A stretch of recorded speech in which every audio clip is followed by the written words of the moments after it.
2023 में रिलीज हुई Christopher Nolan की यह फिल्म उनकी one of the best film में से एक है। यह एक बायोपिक है साइंटिस्ट रॉबर्ट ओपनहाइमर की, जिन्होंने सेकेंड वर्ल्ड वॉर के टाइम एटम बम बनाने में बहुत ही मेजर कंट्रीब्यूशन दिया था। यह मूवी काफी पेचीदा है, लेकिन इस मूवी को इस वीडियो में हम बहुत ही सिंपल तरीके से समझेंगे। चलिए शुरू करते हैं। कहानी शुरू होती है, हमें दिखाया जाता है सेकेंड वर्ल्ड वॉर के बाद का समय 1954। ओपनहाइमर, जो कि अभी अमेरिका के एटॉमिक एनर्जी कमीशन यानी AEC के ऑफिस में बैठे हुए हैं, डिस्कशन हो रहा है कि उन्हें अमेरिका का सिक्योरिटी क्लियरेंस मिलना चाहिए या नहीं। दूसरी तरफ हमें दिखाया जाता है लुइस स्ट्रॉ को, जिसका किरदार रॉबर्ट डॉनी जूनियर ने प्ले किया है, और उन पर ये ट्रायल चल रहा होता है कि उन्हें अमेरिका का कॉमर्स सेक्रेटरी बनाना चाहिए या नहीं। AEC यानी एटॉमिक एनर्जी कमीशन के ऑफिसर ओपनहाइमर से पूछते हैं कि आप अमेरिका छोड़कर जर्मनी पढ़ाई करने क्यों गए थे। ओपनहाइमर अपनी स्टोरी बताते हैं और हमें स्टोरी फ्लैशबैक में दिखाई जाती है। हमें दिखाया जाता है कि कैम्ब्रिज यूनिवर्सिटी के एक लैब में ओपनहाइमर कुछ एक्सपेरिमेंट कर रहे हैं। वह पढ़ाई करने के बावजूद उनके दिमाग में फिजिक्स और क्वांटम मैकेनिक्स के बारे में सोचते रहते हैं। इसी सोच में उनसे गलती से एक बीकर टूट जाता है। टीचर उनसे गुस्सा हो जाते हैं और टीचर पूछते हैं कि तुम्हारा दिमाग कहाँ है। ओपनहाइमर जवाब देते हैं कि मुझे नील्स बोर के लेक्चर में जाना है।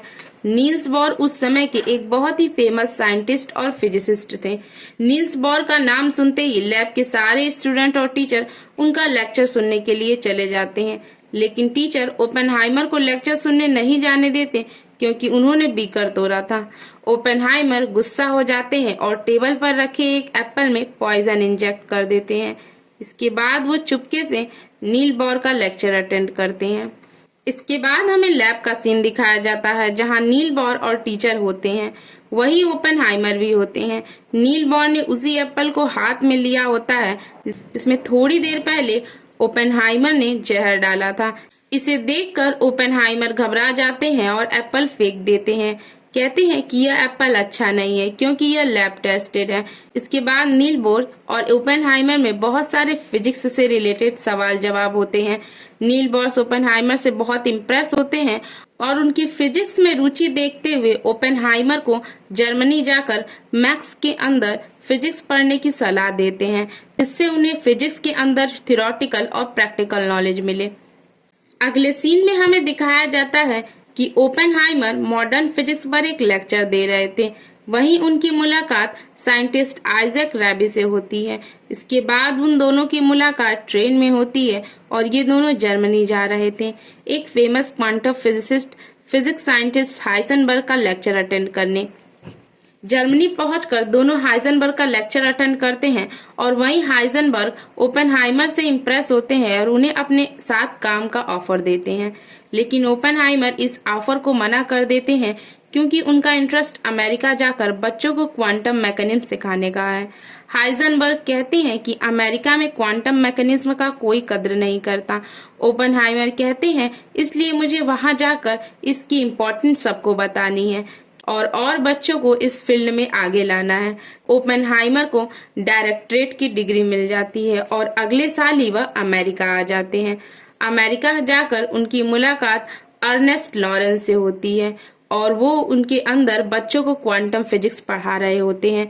शुरुआत में उनकी क्लास में सिर्फ एक ही बच्चा आता है, लेकिन बाद में उनकी क्लास में क्वांटम फिजिक्स पढ़ने वाले बहुत सारे बच्चे आने लगते हैं। एक दिन क्लास में वो खुलेआम कम्युनिज्म प्रमोट कर रहे होते हैं और इसे अर्नेस्ट देख लेते हैं। वह उन्हें पढ़ाई में पॉलिटिक्स ना लाने को कहते हैं। इस बात को ओपनहाइमर मान लेते हैं और कहते हैं ठीक है, मैं कॉलेज में यह काम नहीं कर सकता, लेकिन मैं अपनी आइडियोलॉजी बाहर तो बता ही सकता हूँ। इसके बाद हमें दिखाया जाता है कि ओपनहाइमर एक कम्युनिस्ट पार्टी में जाते हैं, यानी कि यहाँ पर सारे लोग कम्युनिस्ट आइडियोलॉजी को सपोर्ट करते थे। ओपनहाइमर इस पार्टी में अपने भाई के साथ आए होते हैं। उनका भाई कम्युनिस्ट पार्टी का फुल सपोर्टर था। ओपनहाइमर कम्युनिस्ट पार्टी को फुल सपोर्ट तो नहीं करते, मगर कम्युनिस्ट आइडियोलॉजी को बुरा भी नहीं समझते। ओपेनहाइमर की मुलाकात वहीं उस पार्टी में जीन से होती है। जीन ओपेनहाइमर को रात में भागवत गीता का एक श्लोक पढ़ने को कहती है। इसमें लिखा होता है, now I have become the death the destroyer of the world, जिसका मतलब है अब मैं संसार का नाश करने वाला मृत्यु बन चुका हूँ। हमें दिखाया जाता है कि न्यूज़पेपर में छपा है कि जर्मनी के एक साइंटिस्ट ने एटम स्प्लिट करके न्यूक्लियर फिजन क्रिएट करने की खोज की है। ओपेनहाइमर भी इस थ्योरी पर काम कर रहे थे, लेकिन इन्हें अभी कोई खास सफलता नहीं लगी थी। वह कहते हैं कि मैं इस थ्योरी का यूज करके एक खतरनाक बॉम्ब बना सकता हूँ। इसके बाद वह अपनी थ्योरी पर काम करने लगते हैं और साल आता है 1939 का, और इस न्यूज़पेपर में छपा है कि हिटलर ने पोलैंड पर अटैक कर दिया है और बड़े बड़े बम गिरा रहे हैं। ओपेनहाइमर को अमेरिका की चिंता सताने लगती है। अगले सीन में हमें दिखाया जाता है कि ओपेनहाइमर की मुलाकात एक पार्टी में किटी नाम की औरत से होती है। वह शादीशुदा है और एक बायोलॉजिस्ट भी है, लेकिन शादी के बाद वह एक हाउसवाइफ बन गई है और उसे क्वांटम फिजिक्स में इंटरेस्ट है। वह क्वांटम फिजिक्स में इंटरेस्ट लेते हुए ओपेनहाइमर से क्वांटम फिजिक्स सिखाने को कहती हैं। ओपेनहाइमर यह बात मान लेते हैं और उसे क्वांटम मैकेनिक्स के बारे में बताने लगते हैं। धीरे धीरे उन दोनों में प्यार हो जाता है और 1940 में किटी अपने पहले पति को डाइवोर्स दे देती है और ओपेनहाइमर से शादी कर लेती है।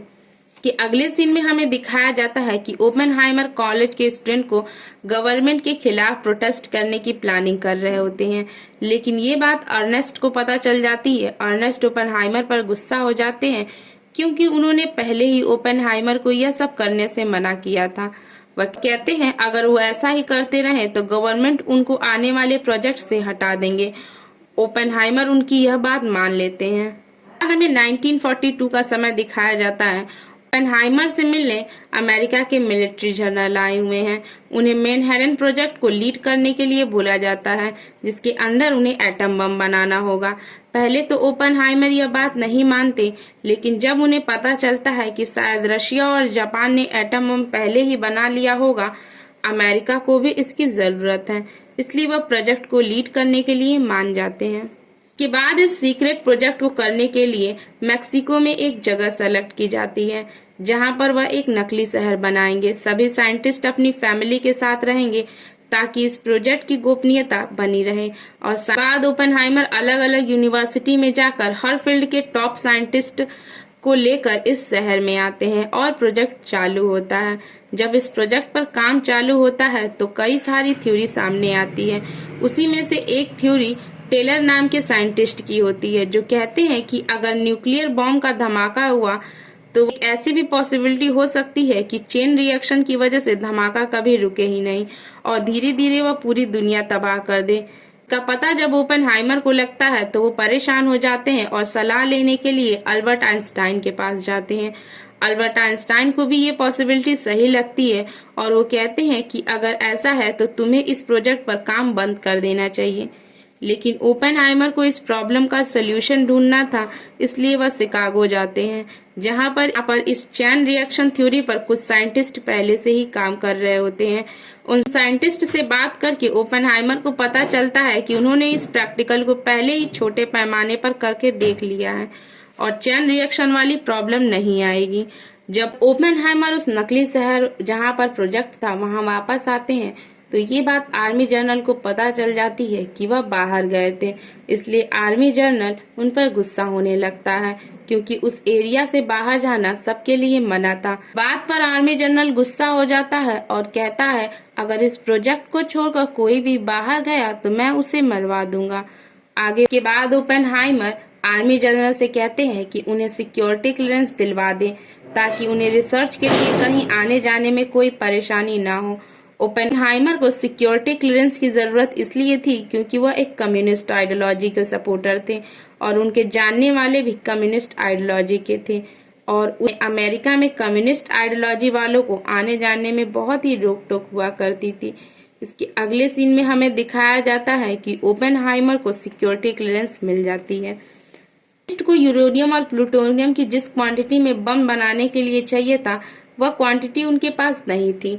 उसके हमें दिखाया जाता है कि ओपेनहाइमर अपनी पहली गर्लफ्रेंड जीन से मिलने जाते हैं, लेकिन इस बात का पता सिक्योरिटी जनरल को चल जाता है। वह उसे मना करते हैं क्योंकि वह भी कम्युनिस्ट आइडियोलॉजी की थी और जब तक ओपेनहाइमर इस प्रोजेक्ट पर काम कर रहे हैं तब तक वह जीन से ना मिले। अगले सीन में हमें दिखाया जाता है कि ओपेनहाइमर के पास जीन का सुसाइड लेटर आता है और जीन अब मर चुकी थी। ओपेनहाइमर को शक होता है कि जीन एक कम्युनिस्ट आइडियोलॉजी मानती थी, हो सकता है उसका किसी ने मर्डर करवाया हो। इसके बाद हमें दिखाया जाता है कि अभी एटम बम का काम कंप्लीट नहीं हुआ है। टेलर नाम का एक साइंटिस्ट हाइड्रोजन बम बनाने को कहता है। हाइड्रोजन बम एटम बम से भी ज्यादा ताकतवर और विनाशकारी है। इस बात को ओपेनहाइमर मना कर देते हैं और कहते हैं कि हमें एटम बम बनाने पर फोकस करना चाहिए। इस बात से टेलर नाराज होकर उस शहर को छोड़ने जाने लगते हैं, लेकिन ओपेनहाइमर कहते हैं कि जब तक एटम बम की टेस्टिंग नहीं हो जाती तब तक तुम इस शहर को छोड़कर नहीं जा सकते। इस बदले में तुम चाहो तो हाइड्रोजन बम के बारे में हफ्ते में 1 घंटा डिस्कस कर सकते हैं। टेलर इस बात के लिए मान जाता है। हमें दिखाया जाता है समय आता है 1945, जब यह खबर आती है कि हिटलर ने अपने बंकर में सुसाइड कर लिया होता है। इसके बाद सभी साइंटिस्ट इस प्रोजेक्ट को बंद करने को कहने लगते हैं, लेकिन ओपेनहाइमर कहते हैं कि हमें इस प्रोजेक्ट को बनाना बंद नहीं करना चाहिए क्योंकि भविष्य में हमें अमेरिका की पावर सभी देशों को दिखानी है ताकि कोई भी कंट्री फ्यूचर में अमेरिका के सामने ना खड़ी हो सके। इसके बाद भी बम की टेस्टिंग चालू रहती है और सिक्योरिटी जनरल कहता है कि मुझे यह बम जुलाई तक कंप्लीट चाहिए। इसके बाद के सीन में हमें दिखाया जाता है कि एक मीटिंग हो रही है जहां पर सभी लोग डिस्कस कर रहे हैं कि अभी जर्मनी ने तो हार मान ली है, लेकिन यह जापान रुक नहीं रहा है।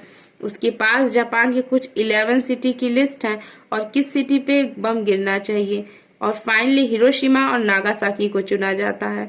और अब दिन आता है 15 जुलाई 1945, जब बम की फाइनल टेस्टिंग होने वाली थी, लेकिन एक तूफान आने की वजह से टेस्टिंग अगले दिन होती है। और जब ओपेनहाइमर इस ब्लास्ट को देखते हैं तो इन्हें गीता की वही लाइन रिपीट होती है, now I am the death and I am the destroyer of the world. सभी साइंटिस्ट बहुत ज्यादा खुश होते हैं क्योंकि उनके कई महीनों की मेहनत आज सफल हुई। साइंटिस्ट 2 और बम बनाते हैं, फैटमैन और लिटिल बॉय नाम का, जो कि 6 और 9 अगस्त को हिरोशिमा और नागासाकी में ब्लास्ट होते हैं। मिनटों में लाखों जिंदगियां तबाह हो जाती हैं। जहां एक तरफ आर्मी ऑफिसर और साइंटिस्ट खुश थे, वहीं ओपेनहाइमर को धीरे धीरे इस चीज का एहसास होने लगता है कि उन्होंने कितनी बड़ी गलती कर दी है। उन्होंने दुनिया को तबाही की तरफ ढकेल दिया है और वह गिल्ट में जाने लगते हैं। इस बीच ओपेनहाइमर को फादर ऑफ एटॉमिक बम की उपाधि दी जाती है। अमेरिका में चारों तरफ उनकी वाहवाही होने लगती है। में हमें दिखाया जाता है कि अमेरिका के प्रेसिडेंट ओपेनहाइमर को बम बनाना को कहते हैं, लेकिन ओपेनहाइमर अब यह करना नहीं चाहते हैं। वह कहते हैं कि मेरे हाथ लाखों लोगों के खून से रंगे हैं और अब यह विनाशकारी कार्य मुझसे नहीं हो सकता। प्रेसिडेंट तसल्ली देते हैं कि लाखों लोगों के खून की जिम्मेदारी आपकी नहीं है क्योंकि मैंने बम गिराने की क्लियरेंस दी थी, लेकिन यह बात ओपेनहाइमर को संतुष्ट नहीं कर पाती और वह बम बनाने को से मना कर देते हैं, जिसके बाद प्रेसिडेंट नाराज हो जाते हैं।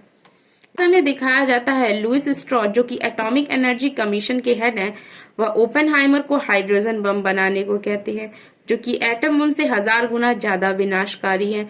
लुइस स्ट्रॉ के बाद टेलर और भी साइंटिस्ट ओपेनहाइमर को हाइड्रोजन बम बनाने को कहते हैं, लेकिन ओपेनहाइमर हर बार मना कर देते हैं।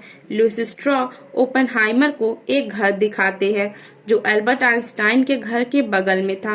वह कहते हैं कि मैं आपको अल्बर्ट आइंस्टाइन से मिलवा दूंगा, लेकिन ओपेनहाइमर कहते हैं इसकी जरूरत नहीं है, मैं उनसे पहले ही मिल चुका हूँ और मैं उन्हें जानता हूँ। इससे लुइस स्ट्रॉ को महसूस होती है।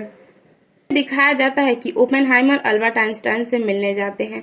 अल्बर्ट आइंस्टाइन अपने बुढ़ापे का एक्सपीरियंस बताते हुए ओपेनहाइमर को कहते हैं कि जब तुम बूढ़े हो जाओगे तो लोग तुम्हें बड़ी बड़ी पार्टियों में इनवाइट करेंगे, अवार्ड देंगे, वह फंक्शन तो तुम्हारे नाम पर रखेंगे, लेकिन वह तुम्हारे नाम का फायदा उठाकर अपने पॉलिटिकल करियर मजबूत करेंगे। जब जब आइंस्टाइन जाने लगते हैं तो ओपेनहाइमर कहते हैं कि आपको याद है ना कि हमने चेन रिएक्शन की बात की थी। आइंस्टाइन कहते हैं लेकिन वह हुआ तो नहीं। ओपेनहाइमर कहते हैं पर शायद वह हो सकता है। हाइड्रोजन बॉम्ब से। इस बात को सुन करके आइंस्टाइन वहां से जाने लगते हैं। वहां से जा रहे होते हैं तभी लुइस स्ट्रॉ आते हैं और उन्हें हेलो कहते हैं, लेकिन आइंस्टाइन अपनी सोच में होने की वजह से लुइस स्ट्रॉ को कोई भी रिस्पॉन्स नहीं देते और लुइस स्ट्रॉ को लगता है कि ओपेनहाइमर ने ही आइंस्टाइन को उनके खिलाफ भड़का दिया है। पहले से ही बेइज्जती महसूस कर रहे होते हैं और भी ज्यादा ह्यूमिलिएट फील करने लगते हैं। बदला लेने के लिए वह ओपेनहाइमर को कम्युनिस्ट होने वाली बात FBI को बता देते हैं और अपने पावर के साथ ओपेनहाइमर की सिक्योरिटी क्लियरेंस भी छिनवा देते हैं।